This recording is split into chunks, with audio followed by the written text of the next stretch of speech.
আমার নবী বলেছেন, আল্লাহর পরে যদি মানুষের উপর কাউকে সেজদা করার নির্দেশ হতো, সেজদা করার নির্দেশ আমার আল্লাহ করত, তোমাদের মা বাবাকে সেজদা করো। আল্লাহর পরে সেজদার কোন হুকুম হলে মা বাবার উপর হইত।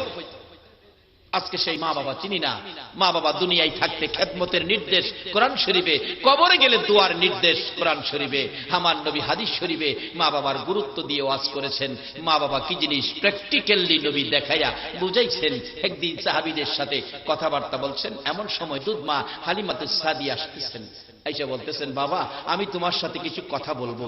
রাসূল সঙ্গে সঙ্গে মাথার রুমাল, যেই নবীর মাথার রুমালে জিবরাইল বসার সাহস নাই, রুমালটা মাটিতে বিছাইয়া দিলে দুধ মা হালিমা এসে বসে গেলেন। সাহাবীরা আশ্চর্য, এত বড় সাহস, কে সেই মহিলা? নিশ্চয়ই জান্নাতি কোনো মহিলা হবে। জান্নাত থেকে কি কেউ আসলো? না হলে নবীর রুমালে বসার সাহস পাই কে? কিছুক্ষণ কথাবার্তা বলে হালিমাতুস সাদিয়া চলে গেলেন।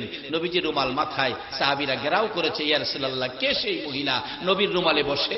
আমার নবী দুইটা চোখের পানি জর্জর করে ছেড়ে দিলেন। রে সাহাবীরা, তোমরা জানো না এটাই আমার দুধ মা রে হালিমা। দুধ মা হালিমারে পাইয়া নবী মাথার রুমাল বিছাইয়া দেয়। আর যদি গর্ভধারিণী মারে পাইতো, নবী যেন কলিজা খুইলা দিয়া দিত।